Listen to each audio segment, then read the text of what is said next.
The growth and development of people is the highest calling of leadership. Good evening and welcome. This is Face the Nation. We're meeting you live right here from Stein Studios in Ratmalana at 9:30 p.m. on TV1. It's always a pleasure to have you on board tonight on the show as well. With the no confidence motion now out of the way, what holds for dear Sri Lanka in the next few months and the next few years? Who are the biggest winners and who are the biggest losers of the no confidence motion? Having said that, is Parliament representing the people, or are parliamentarians representing their own interest? If that is the case, when will politics stop and development start? To discuss all this and more, we've invited three guests to our studios this evening as well. Joining us this evening on the show is Attorney at Law Maitri Gunrathan, General Secretary of the United National Freedom Front. Nice to have you on board, Maitri. Before I move on to our next guest, very quickly tell me what happened to your procession and why was it not successful? Did it really represent the people at the end of the day? It was not, no one said it was not successful. I think it was successful. We successfully marched from Kandy to Colombo, but I think by the time we came, the game was over. The game was over. So we'll be discussing more with Attorney at Law Maitri Gunrathan, General Secretary of the United National Freedom Front, with regard to the procession that took place and the outcome of the no confidence motion. Also joining us this evening on the show is Mr. Govind Dashri, Senior Attorney at Law. Nice to have you on board, Mr. Dashri, as well. Very quickly before I move on to our next speaker, the last few weeks, what came to light was quite disheartening. Who are the biggest losers and who are the biggest winners in the no confidence motion? Very quickly. You want me to answer? Yes, I want you to answer. Let me answer. I think 2018 is a very eventful year for Sri Lanka. We had a no confidence motion just the other day, and before that we had the local government elections. Now, clearly, the people voted at the elections and they comprehensively rejected the UNP. Mind you, UNP had been in office for 3 years. There were no by-elections in the meantime because Constitution doesn't permit it, and it meant that first time we went back to the people, and people were certainly very dismal performance by the government and they rejected. Then came the no confidence motion when Ranil Wickremesinghe really triumphed over it. Now, how do you understand that situation? Let's get into the bolts and nuts in a moment, Ms. Dashri. All joining us this evening on the show is Mr. Shamindra Ferdinando, news editor of The Island. Shamindra, what you predicted very quickly came right. Ranil Wickremesinghe has survived the no confidence motion at the end of the day, and this is something that you predicted. Are you surprised with the outcome? No, I am not surprised, but Mr. Wickremesinghe faces serious dispute within the party because about 30 members are still struggling to make a difference. Thank you very much, Shamindra Ferdinando, for joining us this evening on the show. Let's start off the clock tonight with Mr. Govind Dashri, Senior Attorney at Law. Ms. Dashri, you're talking about the defeat of the UNP. My question to you is very direct. Who are the biggest losers and who are the biggest winners of the no confidence motion that was just concluded a few days ago? I think the no confidence motion does not reflect the views of the people, but since you asked me the question, I think the biggest losers are the people. People lost an opportunity of expressing themselves. Instead, the parliamentarians whom they are supposed to represent don't really represent them because you can see a better group of people who are well-heeled, well-fed and well-dressed in society as much as the parliamentarians. It's the poor people, the people outside parliament who suffer. So they were not able to express any view, and parliamentarians ran the show and Ranil Wickremesinghe triumphed. But as Shamil said very correctly, it's a very easy kind of victory. Let me explain. I think you put a jackpot statement, Shamir, at the start, and clearly 2018 is an eventful year because we have an election of first time we had elections, and we first had a reaction to what Yahapalan is all about, and it was clearly indicated that Yahapalan, the leader, the president, couldn't even hold his home electorate. But, mind you, he's in a very strong position now. What is that? I'll tell you. he can decide whether the next election is going to be a presidential election or a general election. And that is where he is going to score. Because I don't think, if I know Mr. Sirisena correctly, I don't think he should offer himself as a candidate. If you can't win after 3 years in office, if you can't hold your own seat, it's best that you go home. And he said he'll go home. So he can revert back to his original assurance, which has been revised several times. That's Mr. Sirisena, typical of him. But he can get back to his original and stay away. Now that puts everybody into a fix. That puts Mahinda Rajapaksa, who is unable to contest, Mr. Ranil Wickremesinghe, who may not want to contest, and it may bring a surprise candidate, Gotabaya Rajapaksa, as the obvious candidate for the opposition, for the joint opposition, and probably the only candidate. But even Gotabaya Rajapaksa can't contest election because he holds a dual citizenship. Yes, that is the problem. Now, he dual citizenship, unless he has a deal with America and America leases him off, that is not good for him. He should really have got rid of that if he was serious, but he's making the noises that are very indicative that the Americans have given him the okay to go ahead. I don't know whether they'll do or not. He might find himself in a trap at the end of the day, but let's assume he is, or he is not. But that puts the Ranil Wickremesinghe, mind you, won the election, won the no confidence motion, but he won it in a very stressful manner. People expected him to make changes. The changes he has made that changes several people, but not himself. That was the people's plea. That was the parliamentarians, even in the UNP, were expecting him to step down. They wanted to honorably step down. They really rallied around the party rather than rallied around Mr. Wickremesinghe at the last stages just before the election. They didn't want the grand old party to be let down, and they stood by the party, but they expected him to stand by the party. But the first indications are certainly not that. He's doing all the changes, but he's at the prime position, and I suppose, and his people are suggesting the number 2, Mr. Premadasa, to take over. Now, I don't think Mr. Premadasa is the best candidate for the UNP because he has been in the UNP for so long and he has made no impact.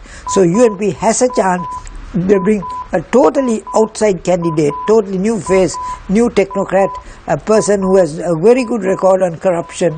But I must tell you one thing, the good governance kids are really let down. Thank you very much, Mr. And they are let down because they are now in the camp of the JVP and they advertise themselves heavily in the newspapers, having crept into that tent. Thank you very much, Mr. Govindashri, Senior Attorney at Law. It's always a pleasure to have you on board and listening to your views and remarks. I now move my attention to Mr. Maitri Kunratna, General Secretary of the United National Freedom Front, who is also Attorney at Law. Maitri, you had a procession for a week or so in the run-up to the no-confidence motion. Were you in any way surprised with the outcome of the no-confidence motion that was held in Parliament? Because your procession very clearly indicated that the leadership has to change within the UNP. Were you in any way surprised? No. Our procession was that the Prime Minister has to change. Yes. Whether the UNP leader changes or not is not our concern. If it happens, it's good for the country because the opposition will get strong. Our procession was essentially that the Prime Minister who was involved and who with the bond scam should go. It was Rata Vanasuva Ati Agamati Yanna. That was the theme of the march. So we were I think successful in educating the public as to what this was.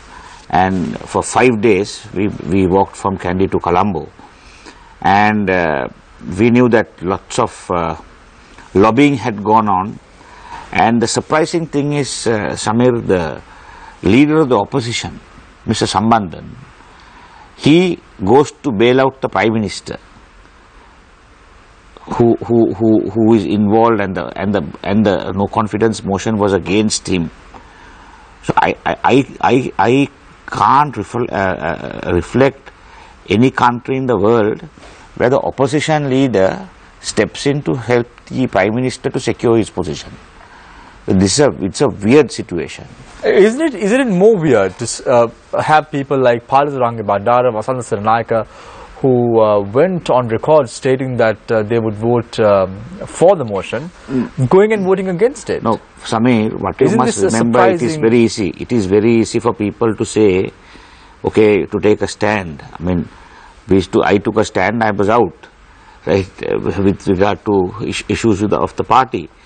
So I suppose they would have taken the position, it is always best to live to fight another day. And they have taken one step backwards on the assumption or the assurance that total reforms will take place. But on this very show, Maitri, you said that when we had Sujiva Singh also on the show that evening, you said that the Almirahs have been now opened, there are money that is flowing out. Was in any way some influence was created or put into these individuals in question? No, Samir, when the leader of the opposition is going all out to help the Prime Minister to secure his job, I mean, what is the other assumption you can get into other than the assumption of the Almirah being open? I mean, nowhere in the civilized world or in the democratic world, here it's the bond scam, and Mr. Sambandhan is a senior attorney at law, I think with more than 50 years of practice. Right now, he, having seen this, it has been, I think, debated for the last 2.5 years, this bond scam. Mr. Sambandhan fails to see this, and he runs to go and secure and see that the Prime Minister is secure in his job. Maitri, very quickly before I move on to Shamindra, isn't it surprising that you had UN peers who came out and said that there needs to be change in leadership, subsequently stating at the working committee meeting that they decided that the party leadership should remain and the other positions have to change? Isn't this surprising? No, that is not surprising at all, for the simple reason, Samir, like only reason you can put or hang for that stance they have taken was the Almirahs being open, because once you take the king's shilling, you have to do the king's bidding, right? So they have taken the king's shilling, right? Now they have to protect the king. So then what they do is they come and say, oh no, the king should be there, or let all the other guys go. No, what I'm saying is, now take Kabir Hashim, right? Mr. Kabir Hashim was honorable at least to tender his resignation. Whether it is accepted or not is a different issue. Malik Samaravikrama, I mean, I don't think he knows what honorable is, but still he has he has tendered his resignation, right, for all intents and purposes. Now, if people like Kabir Hashim and Malik Samaravikrama can tender their resignation, why can't the main actor tender his resignation? Thank you very much, Maitri Kunrathan, General Secretary of the United National Freedom Front. Maitri is also an attorney at law. So we presume that two attorneys at law would take complete responsibility for the statements that they're making on the show tonight. I now move to Shamindra Ferdinand, the news editor of The Iron. From one king to another so-called king, Mahinda Rajapaksa. He wouldn't have expected the no-confidence motion to not go through. Did he expect the result, Shamindra, in your opinion? Who? Mahinda Rajapaksa to expect the result? Because we know that you said that the Prime Minister would survive, but the joint opposition headed by Mahinda Rajapaksa was quite keen and said that they could be able to bring this notion in and defeat the Prime Minister and have a new Prime Minister on board. Actually, Shamir, it was an operation undertaken by the joint opposition, the Sri Lanka Freedom Party, and a section of the UMP. So you must realize it is not only Mahinda Rajapaksa, but the SLP in the government, the joint opposition, the Port Tour, and a section, a very say about 30 members of the UNP.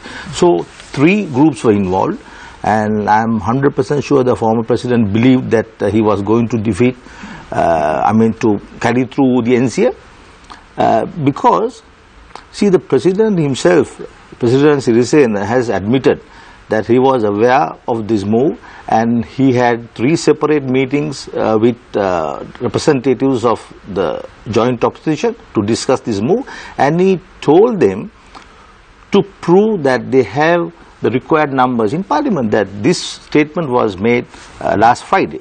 So it's very clear the president knew what was happening, he was fully aware, There were 3 parties to this operation, but at the last moment, Mr. Wickremesinghe somehow managed to survive. But it's a temporary victory. I think a temporary relief for the Prime Minister, because you have out of, I think the UMP has about 80 MPs in Parliament now, out of which about 30 want some change, right? So just by removing few people and getting Mr. Samar Wickrama and Kabir Hashim to resign, I don't think the Prime Minister is going to overcome this issue. He will have to show. He'll have to show, and they'll have to take tangible measures, because they are going to face a series of elections beginning October this year. We have 9 provincial council elections coming up, then the presidential, then followed by the parliamentary polls. But now, we've seen similar instances, like in 2011, the Prime Minister, who was then opposition leader, Ranil Wickremesinghe, craftfully appointed a committee and then did not implement the recommendations put forward by the committee in question. Would something like this happen as well with this new committee that has been appointed? The situation is very different now, Shamir.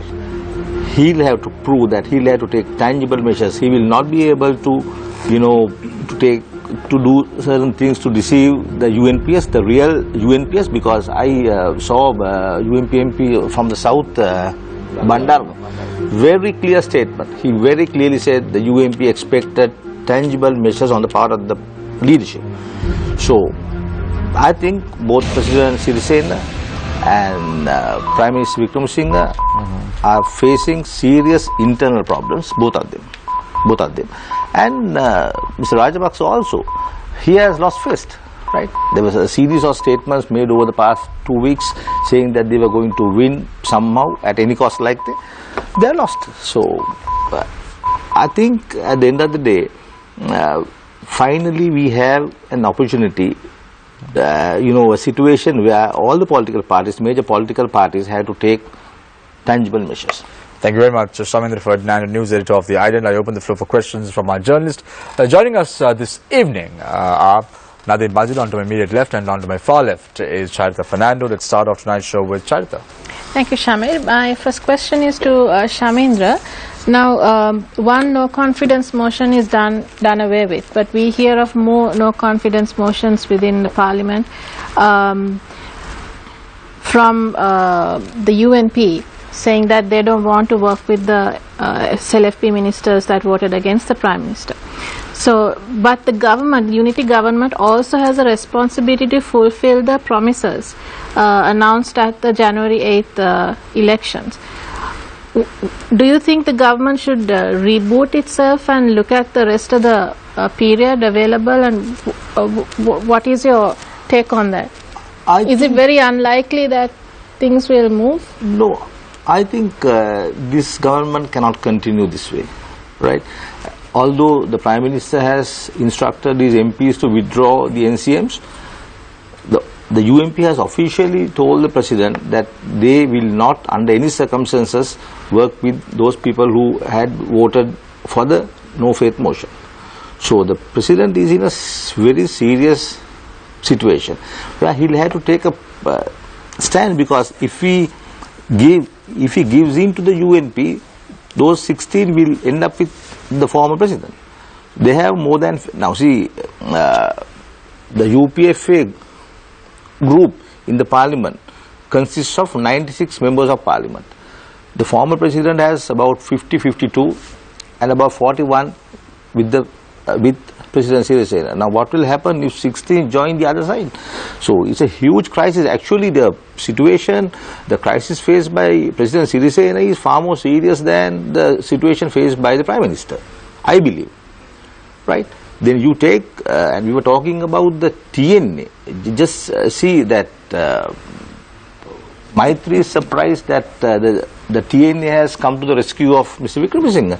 But just go back from 2005, how the TNA has operated. In 2005, the TNA ordered Tamil people not to exercise their franchise, thereby helped Mahinda Rajapaksa to win. Was it the TNA or the LTT?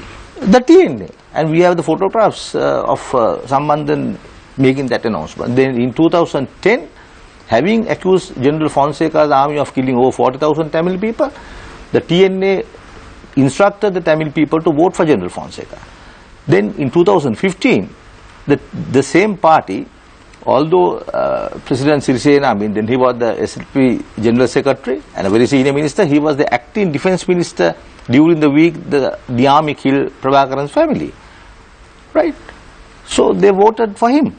So don't be surprised, the TNA, the JVP, all these politicians, for them, they'll have to take decisions to suit their parties and their agendas. I think this government cannot move forward and they will never be able to fulfill their promises given in 2015 January. Mr. Dasri, what do you think is the most likely outcome? What are the options available for the president and what is the most likely scenario? Well, the thing is, the scenario is extremely limited because of the 19th Amendment. For 4.5 years, the same people in Parliament have to remain without the people having the right to exercise their franchise. Now that's a serious problem which is the root of all these issues. The 19th Amendment, which was supposed to assure good governance. Now good governance means people must have the right to vote. That has been taken away for 4.5 years. And Ranil Wickremesinghe is now sailing on that. Because on the normal circumstances it would have been possible for Sirisena, if he desired to call for general elections. His hands are tied, he can't. He is prohibited. So now what has happened, madam, is very easy to answer because it's the people who have lost. People expressed their views very strenuously at the elections and they wanted Ranil Wickremesinghe out, not necessarily the UNP, but Ranil Wickremesinghe out. Ranil Wickremesinghe has continued to stay. But it's also important to remember one other factor.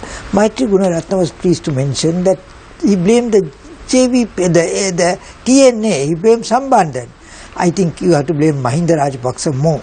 What did he do? Did he sign that agreement? He wants Ranil Wickremesinghe very much in that position because if he is to win, the easiest candidate to defeat would be Ranil.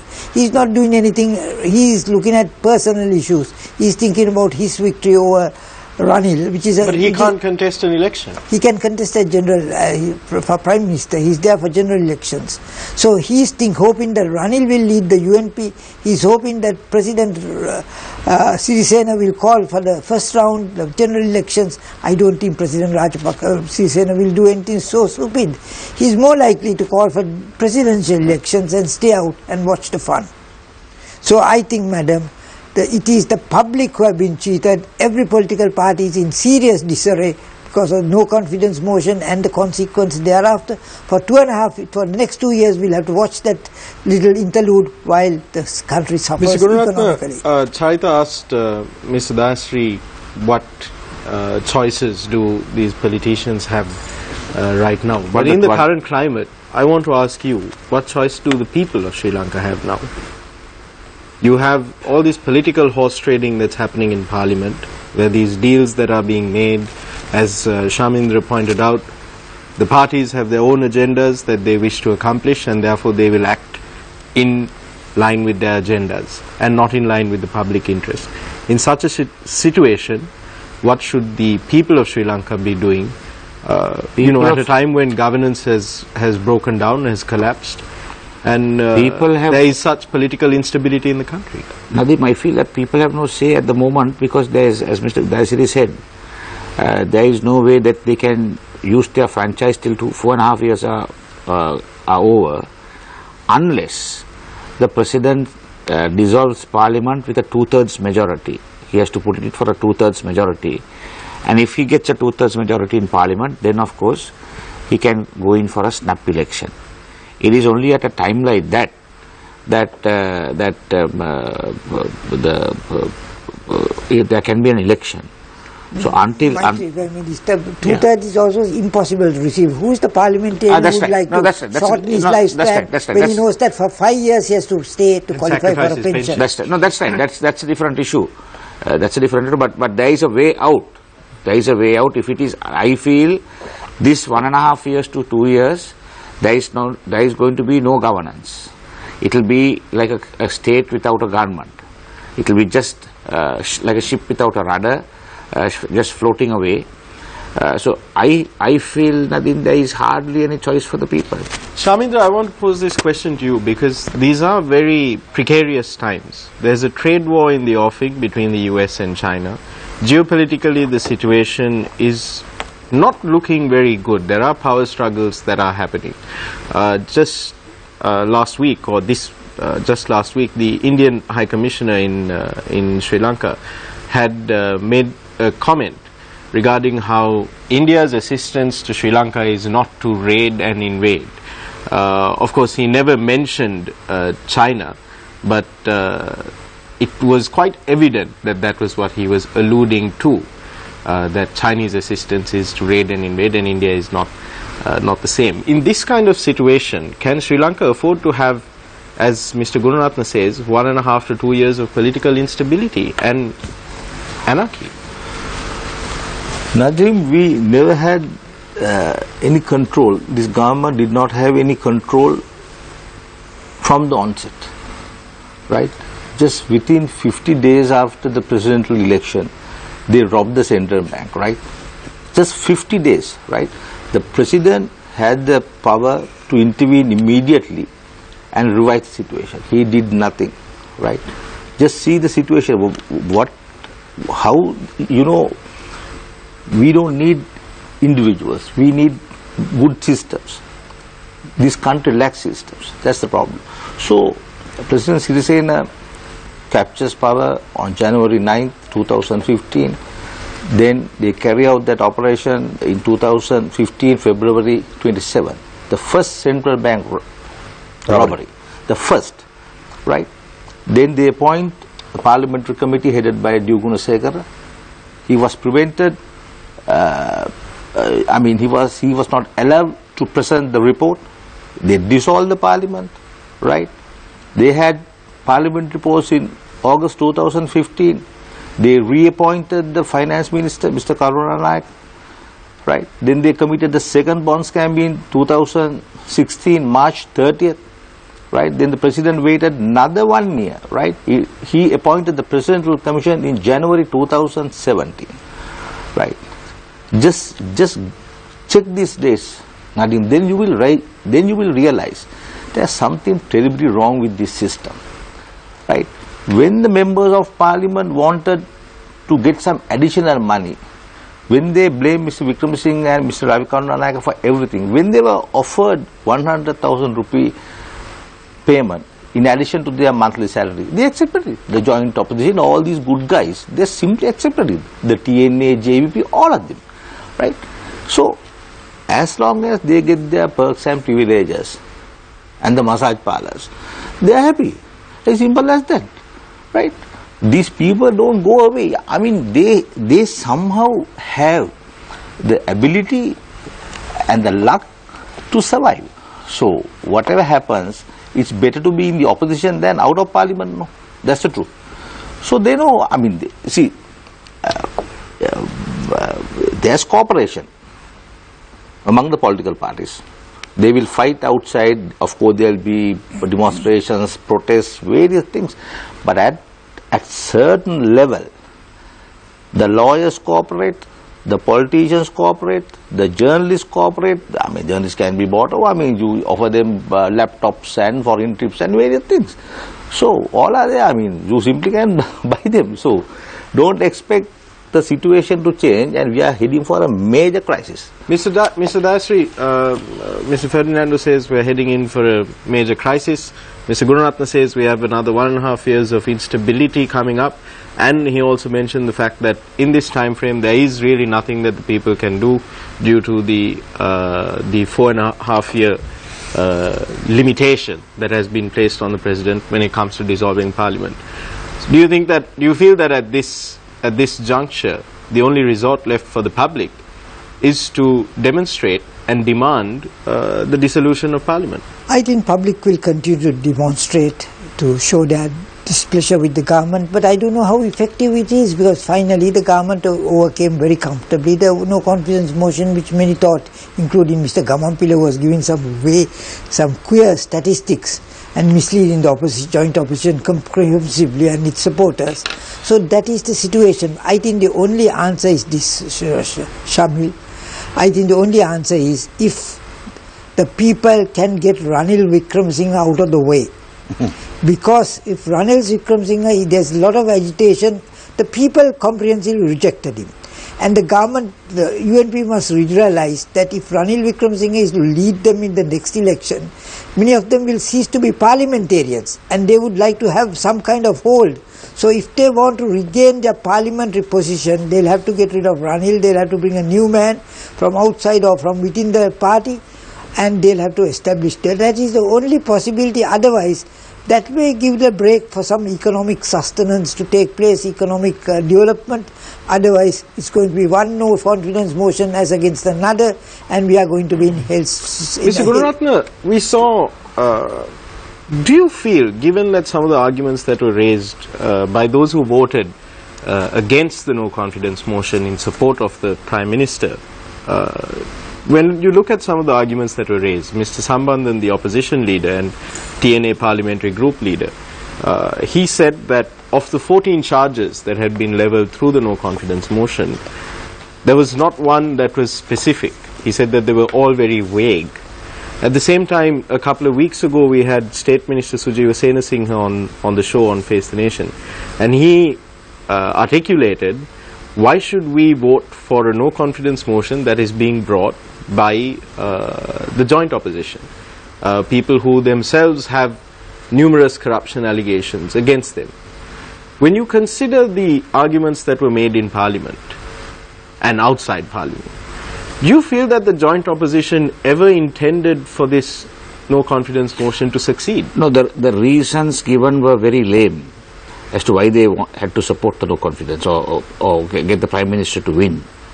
But when you talk of the joint opposition and Nadim, I think they did the right thing by presenting the no confidence motion, because one thing is it is to their disadvantage if Ranil Wickremesinghe is removed. I mean, with all intents and purposes, if Ranil Wickremesinghe continues, I think the next election for the JO will be a cakewalk. So it was not in their interest to bring this no confidence motion. But whatever anyone may say, they were the people who signed it with 55 signatures and handed it over to the Speaker, and that got the ball rolling. Right? So thereafter the horse trading took place, and that was defeated. And the reasons they are giving for it to be defeated was, I remember Suji was saying that this was brought by the joint opposition. Now the issue is this, okay, if it was not the joint opposition, would he have voted for it if it was someone else? So the issue is, did the incident justify a no confidence motion? So from his argument saying that since it was brought by the joint opposition, we didn't want to support it, he also says that if it was bought by someone else, then it was justified. No, but so Minister Sujiva Senasinghe also said that they will fight to ensure that there is drastic changes in the leadership of the National Party. That has not happened. Even that has not happened. That's not happened. That will never happen. That will never happen. You take it from me. That will never happen. But you seemed okay with when Minister Sujiva Senasinghe said this at the show 2 weeks ago.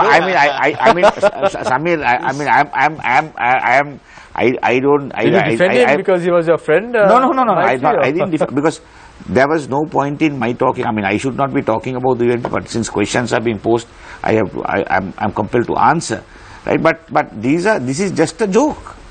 We have seen it, because one thing is this: anyone who stands for total reorganization, that is including the ouster of the Prime Minister or the leader of the UNP, will within 2 weeks see that he is out of the UNP. Given your experience, Maitri, Mr. Dayasri says that getting rid of Ranil Wickremesinghe is going to be the way out for the UNP. Do you think it's easy to No, it is not. It won't happen.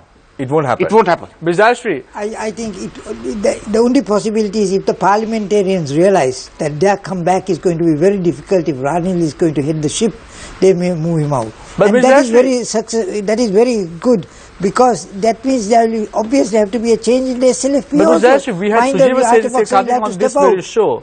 We had Minister Sujiva Sensei coming on this very show and saying that when the no confidence motion is defeated by them, they will demand for restructuring of the UNP. However, that has not happened. No, the so-called restructuring will leave Ranil Wickremesinghe very much in position. Now, that is what is most harmful to the UNP.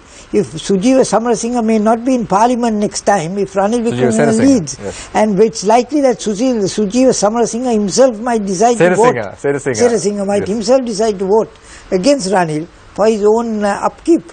So, usually it's the UNP who has to do the job. With all due respect to Mr. Govind Dasari, that will never happen.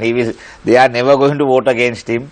They will all raise their hands and see that he's the leader. You want to add something to that? I just want to mention that it's a no confidence mood against both the SLP and the UNP. As I pointed out earlier, the SLP contributed directly to the second bond scam, which was far bigger and worse than the first one. So, like in Geneva, this government co-sponsored a resolution against our own armed forces. Now here, the joint opposition forwarded a no-faith motion also signed by 4 SLP MPs, 4 of those loyal to President Sirisena, demanding action against those responsible for the bond scam. The SLP too is responsible for the bond scam. Don't forget that. It is not only Mr. Ranil Wickremesinghe. Those who fail to prevent the second bond scam must take responsibility. But isn't it sad, Shamindra? I always point this out on Face the Nation. Isn't it sad, the joint opposition, you have members of parliament who were holding high ranks in the previous regime, coming and filing these no confidence motions when they have so much of mud within themselves. Isn't it sad? Now, example, the SATSU's chairman who was arrested recently at the Bandar Naik International Airport, he was arrested because of the 2014 issue with regard to carom boards and checkerboards. And then you start wondering, yes, it's a minor case. No, it's a minor case or not a minor case. That's not the point. The point is, it's the public's money at the end of the day. 100%. So isn't it sad? You have Mahinda and Dalut Gambi who's riddled with this corruption scandal. Let me tell you, it's the collapse of the system, and we don't have system now. I can tell you, when I asked Honorable D. Gunasekara, Mr. Gunasekara told me the Committee on Public Enterprises has no power to summon a minister. Right now, we celebrated having 70 years of democracy. 70 years. Now, the former head of the COP says that the COP has no power to summon ministers, right? So it's a corrupt system, Shamil. They will protect each other. The SLP and the UMP will protect each other. But if you talk about Mr. Wickremesinghe's situation in the UMP, I believe he's facing a serious challenge now. This time he will not be able to just appoint new chairman and new general secretary and escape. Shamindra, in 2013 too, people felt that Mr. Wickremesinghe was facing a serious challenge. 2013? Yeah, in 2013 too, when there was a crisis in the UMP leadership, people felt that he was facing a challenge, a serious challenge. But at the last minute, what happened was we saw a leadership council being appointed, headed by current speaker and then UMP deputy leader Mr. Karu Jayasuriya. And now again, with a serious challenge to his leadership, we've seen a political committee empowered to make political decisions for the party, also consisting of 12 members, including Ranga Bandara. No. Yeah. Do you think? I think no. Do you feel that they will get away once again with this eyewash? Not this time. Or do you think that this not is this the time. Waterloo? They will get away. Not this time. I am telling you, Mr. Fernandez, they'll get away 100%. Why do you think they'll get away? Pardon? Why do you think they'll get away? They will get away because no one is going to stand up and tell him to go. No, because Why do you think he won't get away? No, because Simple as that. all these years, Mr. Vikram Singh somehow managed to survive, so people tend to believe that this time all he's going to survive. No, this time he will have to take action. So, I am 100% sure within this month, we can see some serious problems within the UMP unless they take tangible measures to correct the situation. Mr. Dasri, very quickly. Yes, I think UNP will have, I agree with Shamindra, because I think UNP has to take steps, and they will take steps because their own existence is in peril. So if UNP takes advice in that way, I think what will happen is what happens to the SLFP. But Mr. Now the Dasri, SLFP is in serious trouble because maybe Mahinda Rajapaksa or Sirisena will have to carry forward all these corrupt MPs along with them because of the shifting positions. But Mr. Dasri, it has been clearly established that there won't be change in the UNP leadership. Who says so? Yeah, the UNP says so. UNP working says so committee at this says very stage, clearly. but you must remember that it's shifting sands. UNP has said several things. Mr. Maitri Gunratna, of course, is very hostile to Mr. Vikram Singh, so he thinks that he's going to live forever. But I will tell you, let's hope for the interest of the country that there is a change in the leadership both in the SLFP and the UNP, and new people come to parliament. Look at the people in parliament, whether they are SLFP or UNP. Have either group got any clean records? And they are the people who are now. Maitripala Sirisena said clearly that he's going to bring Yahapalan. What did he do? He brought the defeated SLFP candidates. Do you think they'll ever vote? SLFP man who is going to vote for a SLFP defeated candidate who has coalesced with the UNP? Never will he vote. Thank you So very I can much, tell you with conviction that time it is. for a question? Yes, one question. Yes. Mr. very quickly. Gunratna, now we were talking about the bond investigation. The commission report is out, but we haven't seen it through. With the Prime Minister gaining the confidence in Parliament to defeat the no confidence motion, what kind of bearing will it have in holding people accountable, perpetrators accountable in the bond scam? I don't think there's going to be any bearing into holding anyone responsible. It will be just like every other thing, swept under the carpet. And at least if you can do this forensic audit, the forensic audit which the Bond Commission has recommended, a forensic audit, then we will know the magnitude of the fraud. But doing a forensic audit takes years. Yeah, but at least we'll get to know it in 2 years, even hopefully before the end of this government in 2019. People of this country will know what the exact loss was. Thank you very much, gentlemen, for your thoughts in the first and second rounds. We're now going for a short commercial break, but before that, very quickly, we will be discussing about the cabinet reshuffles that are going to be brought in the next few days. All this and more of the short commercial break. Stay connected, stay with Face the Nation. We will be right back.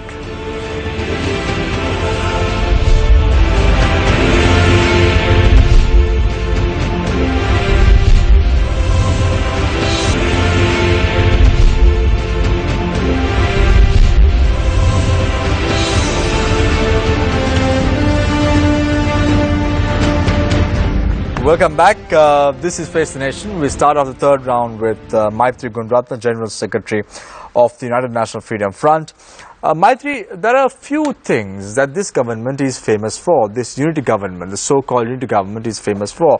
One is the longest budget speech ever made in the history of Sri Lanka after independence. It was made by Ravi Karunayaka, the former finance minister. And the best finance minister. and the second is the central bank bond controversy, and the third is cabinet reshuffles. They seem to be changing cabinet portfolios even faster than changing clothes, unfortunately. How can you move forward by having inconsistent policy? Another cabinet reshuffle is due in a few days. No. Samir, after the defeat on the 10th of February, 1 week after that, they were about to bring a cabinet reshuffle. I think they reshuffled 3 ministers. Not after a week, I think. Maybe 10 days or 2 weeks, maybe. They reshuffled 3 ministers and more to come. But that never happened till the no confidence motion. Now, having passed the no confidence motion, they are talking again of another cabinet reshuffle. I of course have no faith with regard More to any than 5 reshuffles have taken place in the span of just 3 years. Yes, Why? so that is because no one can take a decision, and there is, as Savindra said, that there is no system in place, and there is no governance. It's very simple. The impending cabinet reshuffle that is going to take place in the next few days or so, how badly is it going to affect the governance structure in Sri Lanka, Maitri? No, even if there is a cabinet reshuffle, Samir, I don't think they can be of any impact, because this government as it stands now is impotent, is dead, right? So they cannot make any impact. So the best thing for this country is for the president to go in for a 2/3 majority, at least make an attempt and dissolve parliament and absolve himself, trying to say absolve himself from the people, to say that he at least tried to put this situation right. But the president does not have a 2/3 majority in parliament. He can ask for a 2/3 majority. He can come and speak and make a speech in parliament and say that there is no governance, there is chaos, nothing is happening. Let's be practical. Let's talk about the numbers. How many Can I votes? just interrupt for a second? Yeah. I don't think the SLP at the moment, Maitri, wants to face elections. President Sirisena's party, no one wants to face. The No, but SLP managed just 4%. 4% last time. Let's talk about the numbers. Let's talk about the numbers in parliament. Where is President Sirisena going to get 151 votes? No, the members of parliament on a conscience vote can vote if they have a conscience. At least he is absorbed. He has. If they had a conscience, they would have voted Ranil Wickremesinghe out. Precisely. That's why I said if they have a conscience. So it won't happen. More than conscience, I think it's the welfare of the party that matters to the UNP. I think the UNP supporters want the UNP back, and they would, I think, press. I think, end of the day, people have to take a lot of blame for all this, because we are not doing anything ourselves. We are just taking it easy and allowing things to happen. Let the parliamentarians run the show. But if the people are agitating for the removal of Ranil Wickremesinghe, and the UNP knows that Ranil Wickremesinghe will bring totally puts the UNP in disarray, the UNP parliamentarians might then get activated. Mr. Shah, I just want to finish off with Maitri before I move on to you. Yes. I need to give around 30 seconds to Maitri to complete what he was trying to say. Maitri, what is important to understand is, let's take a look at your procession that was held. Did you get the numbers that you required to complete the procession? No. Were you surprised with the numbers that came about? Because we saw there was only a handful of people with you on the journey from Kandy to Colombo. Yes. And it shows that the people are even not interested to be part of the procession. Not that the people are not interested, Samir. I mean, what is it then? No, it was, I think, the timing was pretty bad, because we are just coming into the Sinhalese Tamil New Year, right? And today, in today's context, after these Saitam issues and all that, with regard to protests and things like that, there is some kind of aversion for people to come and join these protests and marches and things like that. But when we were coming down, we had the opportunity to speak to so many people on the way, and all of them were extremely supportive with regard to this, and they thanked us for having taken the stand to do this. So I of course say, okay, maybe the numbers we expected. Now even the UNP, some of the local government members who were having press conferences all over the place from the time we lost the UNP, the local government election. Now they called us, they spoke to us, they said they were bringing 100 people every day in support of this march and in support of the Prime Minister to go. But none of them turned up. So, I mean, Thank you very much. they've also had. Don't tell me you believe them.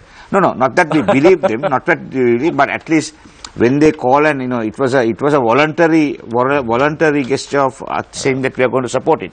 But ultimately, they've also silenced. Thank you very much, Maitri Gunrathan, General Secretary of the National Freedom Front. There are a few things that I got to know from this procession that was held. I never knew that you had 2 shotguns, by the way. That was news to me. No, I had 4. You had 4? I have 4. So that was news to me. So I now move on to Mr. Govind Dayasri, Senior Attorney at Law. You don't have any guns hidden? No, I have nothing. I have a water pistol. Mr. Dayasri, if you had a gun, and hypothetically speaking, you had an opportunity to change the system, what changes would you want to instill in the governance structure in Sri Lanka? Well, I would like to see most parliamentarians out of parliament. It doesn't matter to me which party, whether they are TNA or SLFP or UNP. Most of them are absolutely, they have become so rich, they have become so well-fed, well-nourished, well-travelled and well-equipped that it doesn't matter how they vote. They voted for Ranil Wickremesinghe and they get over it without much of a problem. But they must know that they have to meet the people. 2020 is not too far away. That's the day of reckoning. So I think they should wake up and think for themselves whether they want to get in parliament. I don't think very many will, but that's where we are wrong. We don't give enough options to the people. People have no options. Either you take Ranil Wickremesinghe or Mahinda Rajapaksa. Now Mahinda Rajapaksa was a very good leader till the people spoiled him. Can you remember when he won the war, we were all rejoicing in the fact that we have done away with terrorism. Then what happened? The people said, you are the greatest man on earth, you are the great king. And he thought he was a monarch. He thought king can do no wrong. And that is where he started going wrong, because he is a small man. He couldn't think it out that these are all very flexible things lasting for a short time. And he went completely astray. And from then on, it was unmanageable. We know what happened. The people threw him out. So then the people will get another turn in 2020. And Ranil Wickremesinghe and everybody should watch out. As far as Maitri Wickremesinghe is concerned, I think his position didn't get much people almost, because I think Maitri Wickremesinghe is not a big name in politics. If it was led by the JVP or joint opposition, it would have had a much greater crowd, so that when an individual tries to take too much on himself, he has to fail that kind of disaster. So but that's understandable. Where is the country really heading? The country is heading in the nowhere. next 1.5 I think years. the country is in a very bad way because of the no confidence motion has completely destabilized the country. Now we see SLFP broken up into 3 units, UNP broken up into even more units, so that finally it is the TNA who may triumph, but TNA itself has broken up on this issue. So finally we see all political parties, all major political parties except the JVP will never be acceptable to the people after their last insurrection, and that is they are just like the LTT. Large number of, I don't think Tamils as a whole approve of the LTT at all. Just speaking about the JVP, Ms. Dayasri, looking at the conduct of the JP parliamentarians over the last few years or so, they've also taken mixed positions most often than not in many issues. So do you think that the JP can ever be a formidable force in Sri Lankan politics in the next few years? You can't take them seriously because now they have got the good governance kids in their own cupboard. They have openly taken them with open arms, and they are not people whom you can rely on. That's the NGO types who are today with one party, today with another. So that you have to have stable people who are nationalistic, who are patriotic. That is not enough. You must have what is most important is reconciliation. And I think we have to have the Sinhalese, Tamils, Muslims, Buddhists, Christians, Islam forces all together. And that is why I was trying to convince Majib before this show began that people like him are very important for the nation right now, because we don't want extreme elements. I fear the next problem is going to be between Sinhalese and Muslims, and what thing we have to do is to get liberal people with open minds to be in the forefront rather than extreme elements. That's the next impending day. Thank you very much, Mr. Govind Dayasri, Senior Attorney at Law. I now move attention to Shamindra Ferdinand, news editor of The Island. Shamindra, so many cabinet reshuffles. What is the message that is being given out to the public? Let's keep the public to a side. Let's talk about the international community. inconsistent policy over and over again by this government sends a very negative signal to investors. How is it going to affect the country in the long run? Actually, Shamir, when you say the international community here, it means the Western powers. When you say international community, so the international community does not care. The international community wants the Sirisena and Wickremesinghe coalition to continue until we bring in a new constitution. Right? That is why they remain silent throughout this period when they carried out the first bond scam, then the second one, 13 months later, they did not utter a word. Right? That is the reason.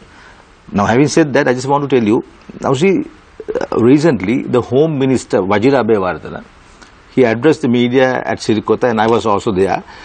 This is how he described the new local government election system, the setup. He said, Jatika aparadayak, huniyamak, henayak. Right? Then the President last Friday said, this system must change, and 8,000 from 8,000 odd members, it must come down to 4,000. Now see, we are talking about cabinet ministers, cabinet reshuffles, the collapse of the system. Here, the SLP and the UMP, JP, all these people, and the NGOs, then the Transparency International, a series of civil society organizations, they got together and told the people that, right, change the system, you increase the number of local government members, everything will be better, and they can lead the country. Now today, last week the President says that it's a waste of time, we are unable to cope up with this number of people, we want to reduce. See, Shamir, actually the people must move a no-faith motion against both the SLP and the UMP for this. Now this is the only country, last week they shifted the May Day from May Day to May 7th. Now that's a record. Having robbed the central bank and robbed our money in the EPF. No, but that's purely because of the Vesak celebrations. No, you can't do that. That's falling you on can't the do that. You cannot shift May Day, right? And Christmas. And especially after robbing the central bank, right? The EPF funds, millions lost, right? The entire private sector complaining today.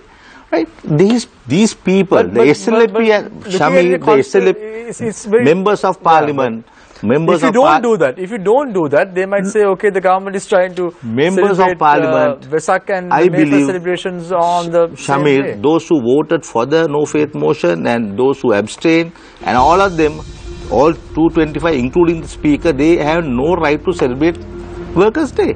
Right now, when my friend Maitri Gunaratna organized that demonstration or whatever, that he has to bring these people. All these political parties, they have a system, they have a huge system to bring people to May Day and their rallies. Ordinary Sri Lankans, Sinhalese, Muslims and Tamils do not join these things. Right? They know it's an utter waste of time. People have no faith in politicians and officials in this country. You see, I think Shamir is another aspect which I think my friend missed out. You see, Vesak is a very holy day for Buddhists. And that's a day that May Day, you can't clash it together. It happened on the calendar, it did happen. But this government has to do something for the simple reason. May Day, you need a lot of liquor to get the people intoxicated, to dance on the streets. You can't do that on a Vesak Day. So you have to make changes. You have to be realistic. You can't think in the abstract. So I don't agree with Shamil on that count. I think it's a prudent thing to move days around if it's necessary, because to me Vesak or May Day, it means very little. But still, there are people, majority of people, it means very much the Buddhist.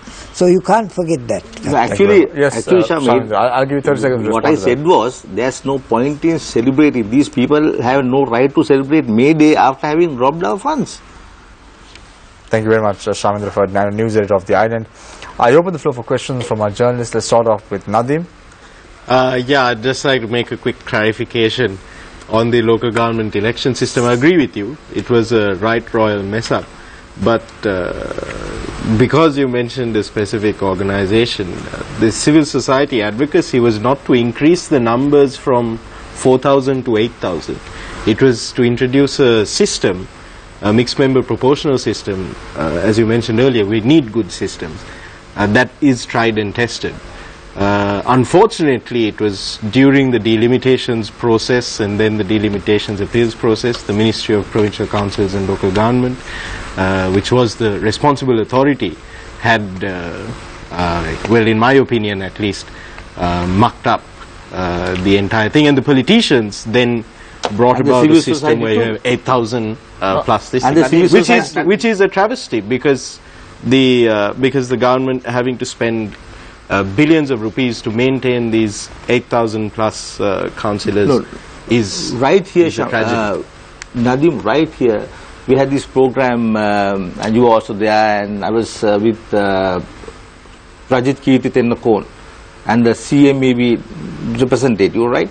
So the civil society knew that at the end of the operation they were going to increase the number of from 4,000 or to 8,000. Okay. They were fully aware, but they did not care. No, the increase came in when they introduced the 25% women cadre.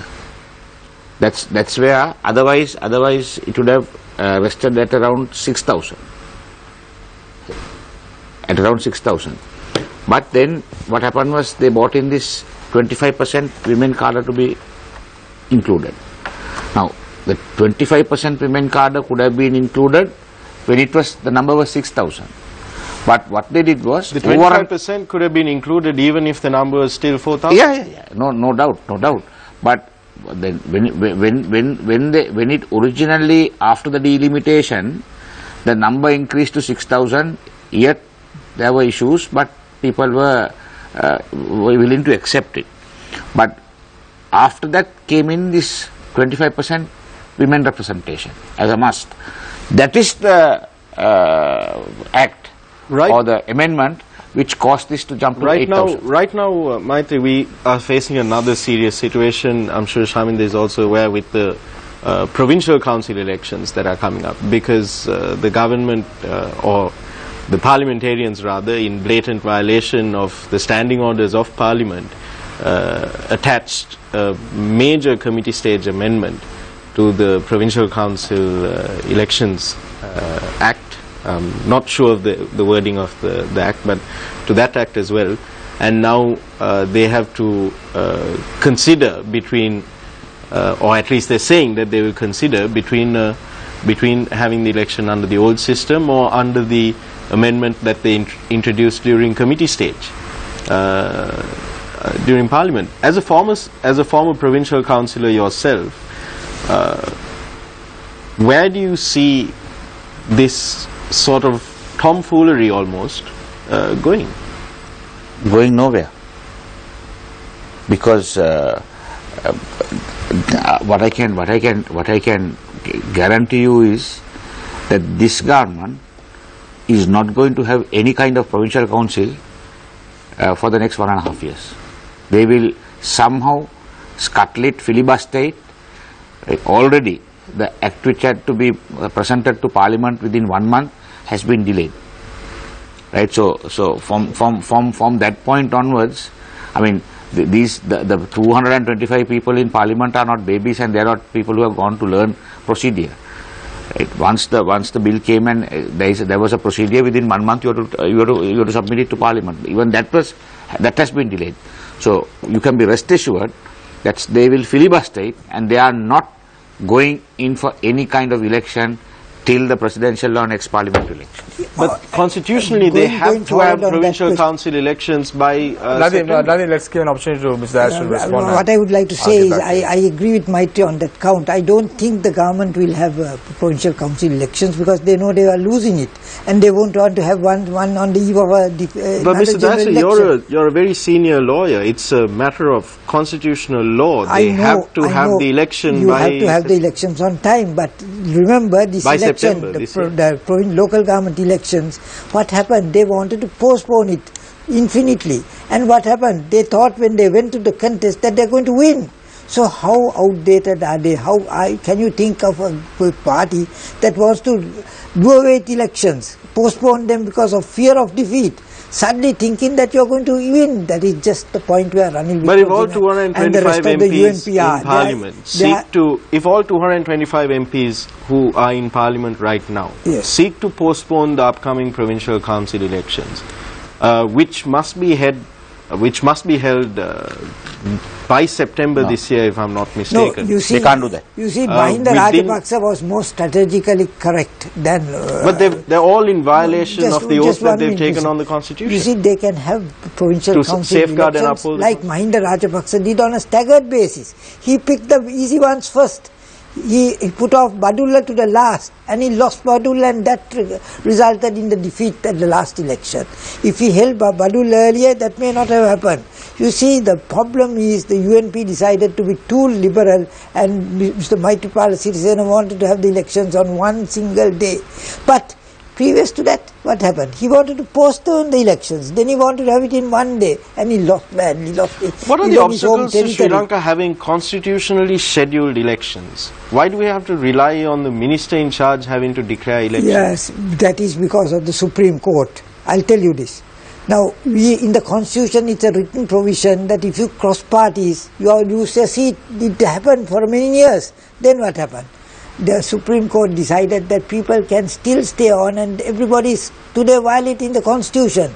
Nobody has respect for the Constitution because the Supreme Court, remember, even when the 19th Amendment came, I was the petitioner and I took up the position that the debarring people from voting, exercising their franchise for 4.5 years is wrong. I argued it for 2.5 hours on my feet, and the Supreme Court, led by Siripavan, didn't even give an answer, didn't say yes or no or give reasons. They ignored it.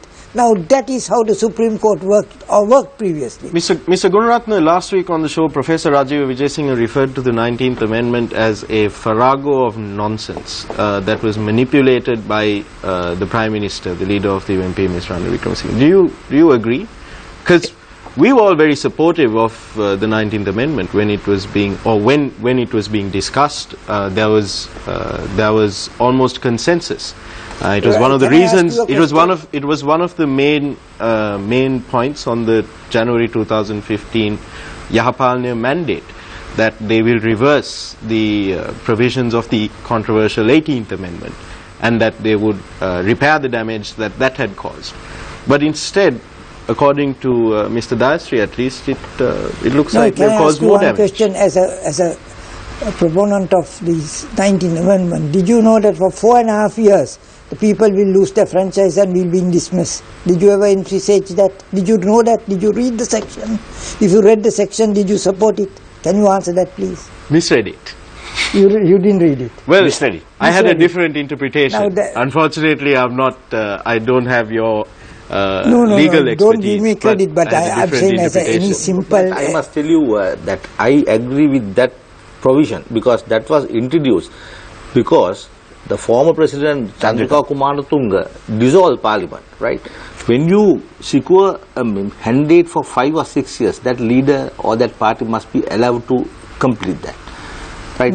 But Chandrika intervened in 2003, I think. 2004. And prevented she I think first she took over defense, media, and some other ministry. Yeah, 3 ministries. 3 ministries. So I think that's wrong. I think it's quite correct, because if you lose a vote of no confidence on the government, or government loses the budget, elections are called for because the government can't function. But today that is not possible. Today, remember, Mrs. Bandaranaike called for elections when she lost by 4 votes. The NCL bill, and she lost the election.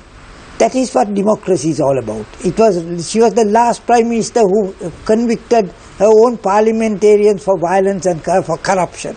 You remember? There were Munnekulama, there were a number of 4 people who were Soisa, I remember 4 people were, but after that things have gone from bad to worse.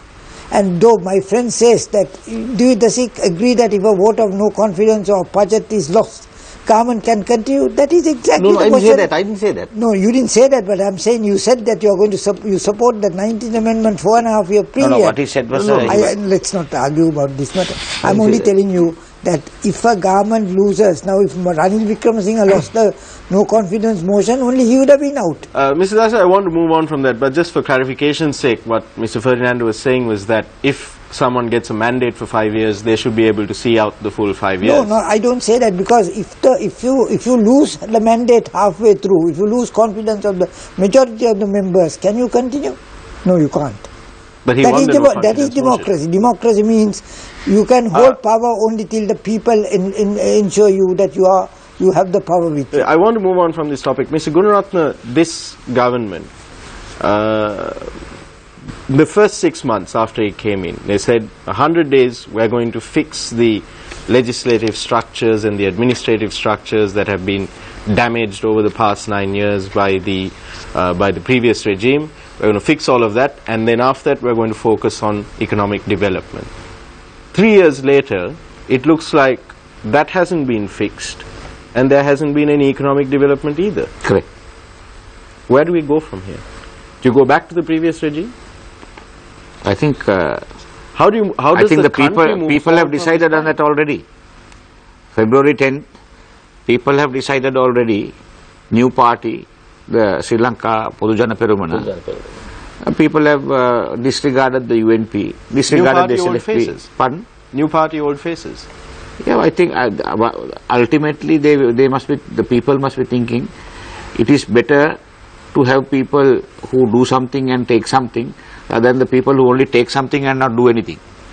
Mr. Gunaratna, if we don't see serious restructuring or reforms in the UNP, do you reckon that they will look for another common candidate in the elections to come?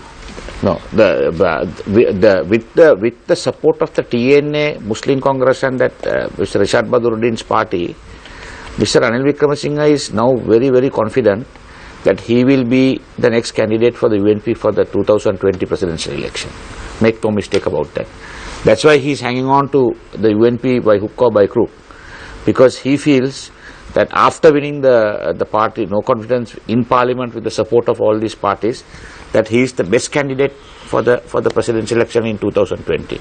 So there is. Do you think that will change following the provincial council elections if they are held? Even if there is a change, Nadine, they will get these fellows to come and like what has happened after the no confidence motion. Don't worry about the working committee of the party. It is like a kitchen cabinet of Mr. Ranil Wickremesinghe. He can do anything with the working committee. He appoints the working committee appoints him. So there is no problem there. The parliamentary group is maybe slightly difficult, but still he will somehow find his way there. The only place where he can't get his way is with the people. People have rejected him. But working committee and parliamentary group, he has always won. Those battles, those elections he will win. But when it comes to the people voting, UNP has come down to 27% at this last local government election, as when compared to 1994, the presidential election result, when Mr. Gamini Dissanayake was assassinated. Mrs. Srima Dissanayake got 32%. After the assassination, it got 32%. Today, in 2018, the local government election result, where 8,000 or maybe 50,000 candidates are contesting, the UNP could only get 28%. So the performance of the UNP is diminishing with every passing year, but still try to convince Mr. Ranil Wickremesinghe of that, no one will succeed. So in this context, I think it's incorrect to say that. Ranil Wickremesinghe is still a force in the country. I mean, he can certainly muster much more people than Maitri Gunaratna on the streets for a parade. No, I agree, because he's leading a party which is 60 or 70 years old. The important question is, does the UNP still want Ranil Wickremesinghe? If the UNP doesn't want Ranil Wickremesinghe will have to go out. That's what the UNP must do. The ball is in the UNP court. UNP members, I'm not saying parliamentarians, UNP members can oust. No, I beg to differ, because the UNP members are immaterial. The material people are the working committee and the parliamentary group. They decide who is going to be the leader and who is not. So because in the good old days, there was a general executive committee where members of the local government also were called, and they decided who the leader was. After Mr. Ranil Wickremesinghe assumed duties, he did away with that and he only restricted it to the working committee. So until the working committee is there, whom he has appointed, one can never expect anyone new to come as a leader of the UNP. So Mr. Malik Samaravikrama and Kabir Hashim tendering their resignation, is it senseless? Doesn't it mean it's only a eyewash. You know, it's a good feel-good factor. You know, whatever said and done, Malik Samaravikrama has tendered his resignation. Whatever said and done, Kabir Hashim has tendered his resignation. The main culprit is going without a problem. I don't agree with Maitri. I think Maitri is making the UNP look very feeble and... It is. I mean, you may not like the UNP. No, not that I don't like. I don't know. But let me also speak. I have got nothing personally against you have a lot against personally, I know that. So, but the thing is, I think it's important for the UNP to assert itself. As a democratic party, UNP and SLFP must assert itself. The membership must take over, the parliamentarians must take over as people's representatives and do away with the bad elements, do away with corruption. The main cause is corruption. If corruption is eliminated, people will vote. Mr. Dayasri, are you confident that they can do that? I mean, if there's a will, there's a way, and I will say that we have done so many. I mean, did people think that we can defeat terrorism? Did America think so? Did India think so? And what did we do? We have to be put against the wall, then only will we rise. But if we, given the history of 70 years of post-independence Sri Lanka and the commitments that have been made numerous times over the decades to eradicate corruption and wastage, to introduce proper governance systems, strong institutions that will carry the state forward, regardless of which government is in power. Regardless of that, both of these parties have consistently failed to deliver. I agree with you. I think even now, even if a new president... So how can you inspire confidence in either party? Now, how did now look at Indonesia? They've got a president who's highly respected. Look at Philippines, they got a president, you may not agree with him, but he says things that are absolutely nasty of Trump and America. You get a good man in India, Modi, he's prepared to speak out. You see, we have not got the right person at the right time, at the right place. So don't blame Wickremesinghe and Rajapaksa. Let's understand them, get them out of the way. Don't be a Maitri Gunaratne. I mean, he's got something against Ranil Wickremesinghe. I don't like that. You've got to be objective. But please. But Mr. Asher, you should respect the views expressed by Mr. Gunaratne because his sentiments and his stands. Freedom of expression. You need to honor and respect. I only hope Mr. Govindasiri is right. I will eat my words with relish if he's right. So I have been from 2010 selling the same thing. And it is true today.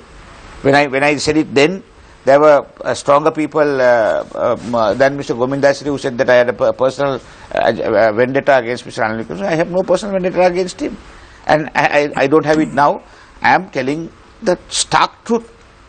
And I have been consistent for the last 8 years. Thank you very much, gentlemen, for your thoughts. But before I go into a short commercial break, a quick question to Shamindra Ferdinando, a news editor of The Island. We saw during the last 3 years, one was the cabinet reshuffles that have taken place very sporadically. However, we also saw committees being appointed. We saw a presidential committee being appointed to investigate the bond scam. The UNP appointed 2 committees. One was the Pitipana committee and the Marapana committee to look into what went wrong with the bond commission report and to advise the party leadership. And one of the Marapana committee reports said, very clearly articulated, that the former finance minister should not be associated with the party hierarchy. Even that recommendation was not implemented. How can you expect the recommendations of this particular committee that has been appointed, that the party leadership would heed to these recommendations? When political parties and governments appoint committees, the Sri Lankans, the ordinary people, realize that nothing will happen. Nothing will happen. So it's just another committee. So just imagine if they fail to act on reports published by COPE and PAC, the parliamentary committees. Do you think that they take committees appointed by political parties? Never. Those committees are appointed just to take time, deceive the people, use the media to deceive the people. So you agree somewhat with Maitri Gunaratne when he says that the UNP leadership will remain as it is? I don't agree with Maitri. I think this time Mr. Wickremesinghe will face serious problems, but I admire Maitri over a period of time.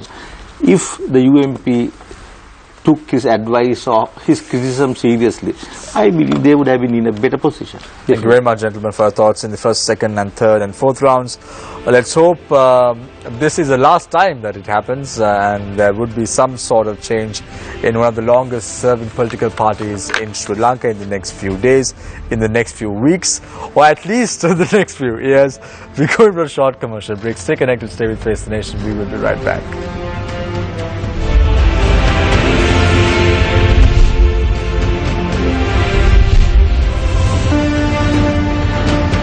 Welcome back. This is Face the Nation. I start off the final round with Mr. Gomin Dasri, a senior attorney at law.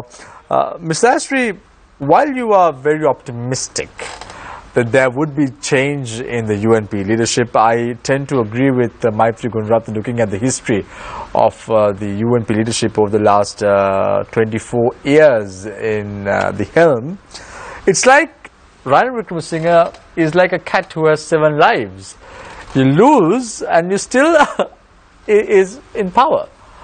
Isn't it the case? You know, he always loses the battle, but then he's always on top. But I tend to agree with Shamindra. I think this is a time that he's going to face the music, because not only he, the rest of the parliament, the rest of his parliamentarians, the UNP parliamentarians, the UNP itself is going to be in serious trouble because of one man. I think UNP has backed him enough. We saw the difference. We saw quite a number of UNP MPs refusing to toe line till finally they decided to rally around the whole party on the belief that he would make the necessary changes. I think we are in for a cat and dog fight, because within the UNP there's going to be a lot of infighting from now on. There's not going to be any governance, and that same thing is going to happen to Sirisena, who has no electorate. I think Mr. Sirisena is behaving like a perfect loser. He's most of the time travelling abroad, signing worthless pieces of paper which brings no benefit to Sri Lanka, whether he's there or not. And also, he's doing something good. I think that is what he must do. He must really take on this corruption issue straight to up in the air and find everybody who's corrupt. He should find them and he should bring them to book. And that is what he should do. He should play the winner's game, not the losers, because he has nothing to win or lose. He's out of parliament next time. He may be in parliament, but his team is going to be out. He's not going to be the president or prime minister. He should make up his mind to do what is right and be remembered in history as a president who did something worthwhile. But as far as Mr. Mahinda Rajapaksa is concerned, he has made his mark. I mean, dismantling terrorism was the greatest act in recent times. No country could do it as well as he. And I think he can take pride, but after that, he's a no man. So I think it's gracious of him to leave Parliament and bring in new people, so that UNP and SLP, my hope is, will bring new people into the forefront, bring youngsters, bring young people like Najib, and we'll have a better Sri Lanka. That is what we need. Do you think it's important for Sri Lanka to have a holiday home for former US presidents, for former presidents like the Camp David in the US? I don't know whether Camp David is for retired presidents. I think the present president is making full use of it. But leave it that as it may, I think people must graciously leave politics, and I think Mahinda Rajapaksa learned a good lesson. You can't have more than 2 terms, for sure. Thank you very much. The best of the presidents. Thank you very much, Mr. Gomin Dasri, senior attorney at law. I now move my attention to Shamindra Ferdinando, the news editor of The Island. Shamindra, things are looking bleak, but there's always a glimmer of hope, isn't it, for Sri Lanka? Every single time we have a resilient people. We've seen people who have gone through hell and then come out on top. The next 2 years are going to be very crucial for Sri Lankans. Will you see Sri Lankans on top of the game again in 2 years from now? Or are we going to be singing the same tune over and over again? Shamir, as long as the Sirisena Wickremesinghe administration remains in power, there will be instability, there will be turmoil, and there's chaos. And I don't see any way they can change the situation, because they'll be fighting among themselves, within the party, then among the parties, and in the process the people will not get any benefits. But those who in Parliament will continue to get their perks and privileges and all the facilities they want, and they will ensure that their families and their wives, some time back when the LTT was around, when they killed one politician, they had the opportunity to bring in the wife or the son, or so like that, that they always have a system in place.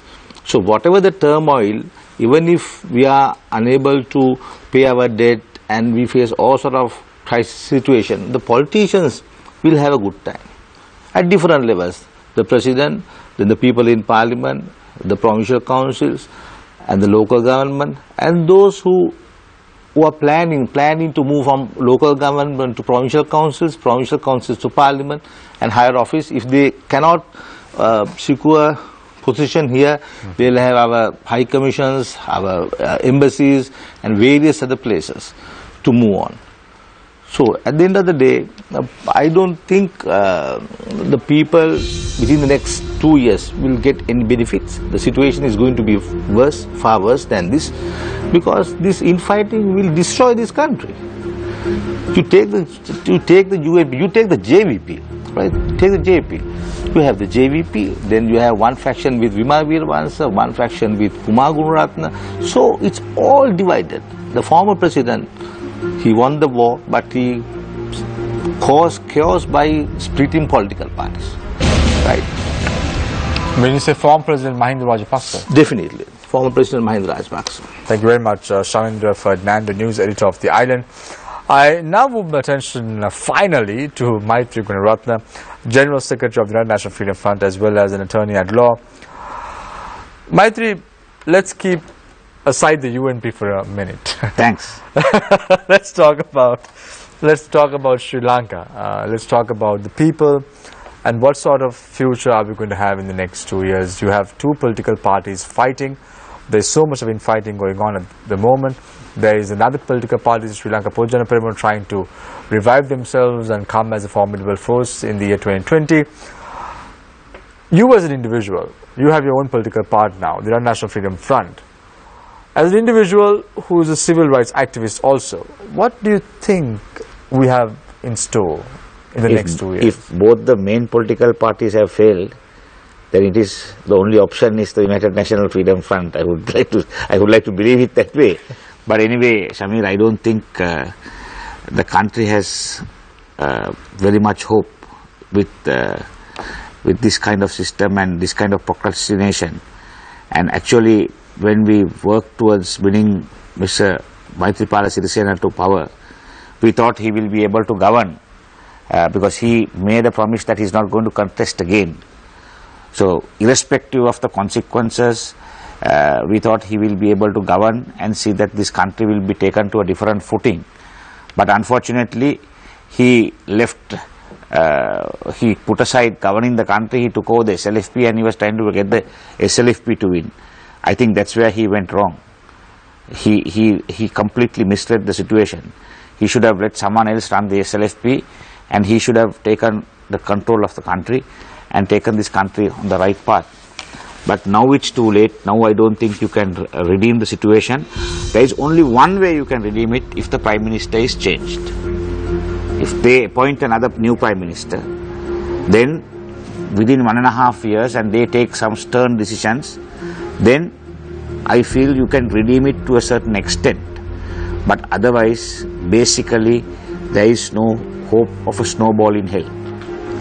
Thank you very much, Maitri Gunaratna, General Secretary of the National Freedom Front. Thank you very much for joining us this evening. Thank you very much. You got more darker after the procession for sure. 5 days of walking 120 kilometers. So thank you very much for joining us this evening on the show. It's always you have 4 shotguns and not 2. That's news to me. Given the rising rate of crime in Sri Lanka, how do you feel have about 4 gun shotguns. control laws? We? Yeah. How do you feel about gun control laws? Well, it is very tough to have a gun here because to get the licensing process takes a hell of a long time. In fact, I complain. You have 4. How did that happen? 2 personal weapons and 2 shotguns. Okay, so I'm not going Well, to go I was a gun collector. Thank you very much for joining us this evening on the show tonight. It's always a pleasure to have you on board. Thank you very much, Mr. Govind Dayasri, Senior Attorney at Law. It's always a pleasure to hear you on the show. And thank you very much, Shamindra Ferdinand, News Editor of The Island.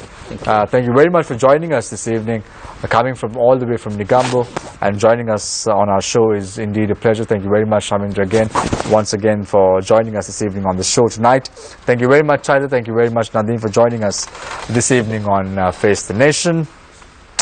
So, very quickly, we have only seen promises about reforming the United National Party at present, implementing new policies and appointing new leaders, words that we've always heard and hear these days. However, unfortunately, nothing has happened.